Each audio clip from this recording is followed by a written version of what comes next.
विदर्भ में विभिन्न उद्योग समूह आकार ले रहे इन उद्योग समूहों को तकनीकी दक्ष मानव संसाधन की बड़ी मात्रा में आवश्यकता होगी। भविष्य के रोजगार के इस अवसर को देखते हुए स्थानीय युवाओं को विभिन्न कौशल प्रदान करने वाले विश्वविद्यालय की जरूरत है। मैं आज के इस मौके पर इतना ही कहना चाहता हूं कि जिस प्रकार से आदरणीय नितिन जी ने इस कार्यक्रम के माध्यम से हमारे विदर्भ को सेंटर स्टेज पर लाया है, तो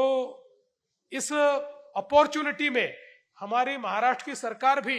पूर्ण रूप से सहभागी होगी और एक जो यहाँ पर यूनिवर्सिटी तैयार करनी है, जो global skills and logistic university हमको जो तैयार करनी है, तो इस यूनिवर्सिटी को तैयार करने के लिए जो 100 एकड़ भूमि की आवश्यकता है वो महाराष्ट्र सरकार देगी और इसमें जो भी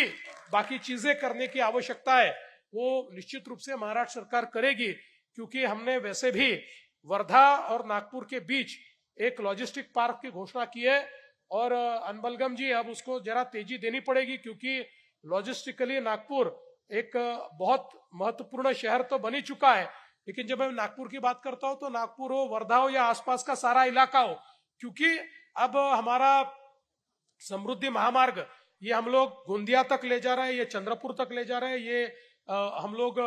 गढ़चिरौली तक ले जा रहे हैं, तो ये सारा लॉजिस्टिक्स का एक बहुत बड़ी इकोसिस्टम यहाँ पर तैयार होने वाली है। और वैसे भी अभी मुझे ऐसा लगता है कि ये सारा जो हमारा ड्राई पोर्ट वगैरह है, इसके कारण बहुत बड़े पैमाने पर लॉजिस्टिक्स में निवेश आ सकता है। डावोस में मेरी मर्स्क कंपनी के साथ बातचीत हुई, मैंने उनको ये ऑफर किया है कि आप लोग आकर ये जो हम लोगों ने ड्राई पोर्ट तैयार किया है इसकी इकोसिस्टम को देखिए और आप लॉजिस्टिक्स में यहाँ पर इन्वेस्ट कीजिए। उनको भी हम लोग लाना चाहते हैं, जो सारे लॉजिस्टिक्स के ग्लोबल प्लेयर्स है उनको भी हम लोग यहाँ पर लाना चाहते हैं, ताकि एक बहुत बड़ा जो लॉजिस्टिक्स का काम हो वो यहाँ पर हो, क्योंकि हम लोग जानते हैं कि चाइना से अगर हमको कंपटीशन करनी है और ये जो एक प्रकार से ग्लोबल सप्लाई चेन में हमें एक बहुत बड़ी सहभागिता अगर देनी है, तो इसमें सबसे महत्वपूर्ण है कि हम हमारी लॉजिस्टिक्स की कॉस्ट को कम करें और हमारे लॉजिस्टिक्स की जो सारी व्यवस्था है इनको हम सीमलेसली तैयार करें। तो उस दृष्टि से भी बहुत बड़े पैमाने पर आने वाले दिनों में हम लोग काम करेंगे।